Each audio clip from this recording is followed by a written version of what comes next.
Homework pressure? No more. At Spring Library, we explain every topic in simple way. Join the learning family and score high every day. When a photon strikes a piece of metal, the photon's energy will cause an electron to be ejected if the photon's energy can overcome what's called the work function of the electron.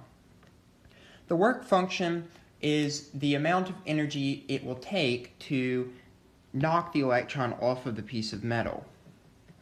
Now, we can write this as that the energy of the photon, E sub p, is equal to the work function psi plus the kinetic energy of our electron.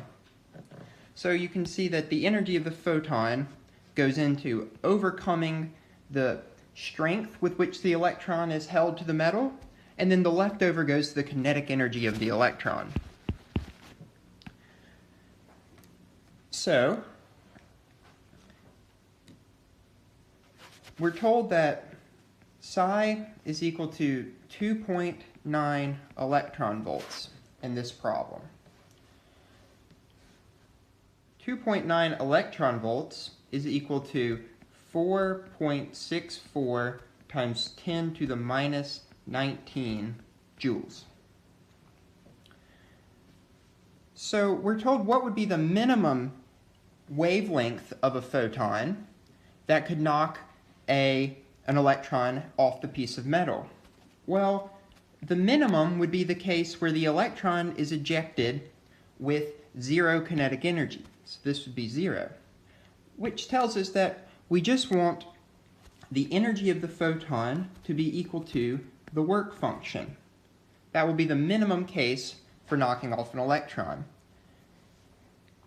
So the energy of a photon is hc over lambda, where h is Planck's constant and c is the speed of light. And so this is equal to psi. So we can solve for lambda, and we get that lambda equals hc over phi, the work function. So this will be the minimum wavelength. This will be the longest wavelength such that the photon has enough energy to eject the electron. So we can plug in our numbers to this. So we can plug in our numbers, and we get that lambda equals Planck's constant, 6.626 times 10 to the minus 34, times the speed of light, which is 3 times 10 to the 8th meters per second, over our work function in joules, which is 4.64 times 10 to the minus 19 joules.